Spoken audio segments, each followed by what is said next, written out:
What we have here is an Armstrong 4360 vertical inline close coupled pump. It is built on a 56 C-face motor. On the shaft of the motor is a shaft extension. Do not, when you're disassembling this, I'm going to say this right up front, do not loosen those bolts on the shaft extension and take the motor off without disassembling the top side of the pump first. You'll get yourself into trouble. That is not the correct procedure. It's not the way to do it. I'm going to show you how to do it, but again, do not loosen those bolts yet. Here's the proper way to do it. First thing to come off is going to be the casing. There is an acorn nut on the impeller.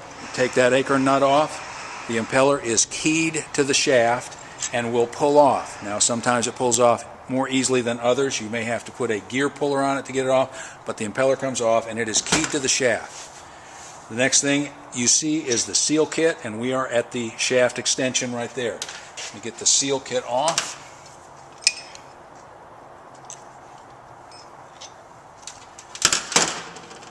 There'll be 4 bolts holding this motor bracket onto the motor. Take those motor brackets off and that lifts off, and you can see that there is a shaft extension on this motor. Now that shaft extension has to be at a specific position. That's why you don't want to loosen it. If you're just changing a seal kit, leave it on there. If you're changing the motor, you're going to have to take it off, and I'll show you how to put one back together with the motor. Okay, here we have our 56 C-face motor that we're going to build our pump on. You build from the motor out on a close coupled pump, and this one is no different than that. We're going to build from the motor out. All 56 C-face motors have the same mounting face, the same shaft diameter, which is 5/8 of an inch, and the same shaft length. For the 4360 Armstrong pump, not for too many others, but for that one in particular, that's the one we're talking about, you have to cut 9/16 of an inch off the shaft. Otherwise, with the long shaft, the shaft extension does not go down far enough to clear the motor bracket. So we have to cut 9/16 of an inch off the length of the motor shaft. The first step in assembling this pump is going to be to put the shaft extension on the pump itself. We have 2 set screws, another set screw, and another set screw. The 2 set screws in a line go in the key slot on the motor shaft, and you push the shaft extension down as far as it'll go. The next step is to put the motor bracket on, and at this time we're going to bolt that to the motor. There are 4 holes. We're going to put the bolts in that. The next step is going to be to put the seal in. So the stationary seat goes in the seal receiver.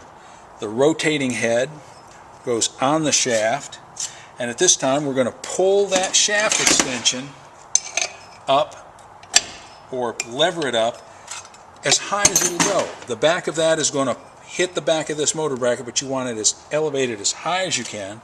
Then the spring goes on. Then the impeller itself goes on. We're going to put the nut on, snug that up.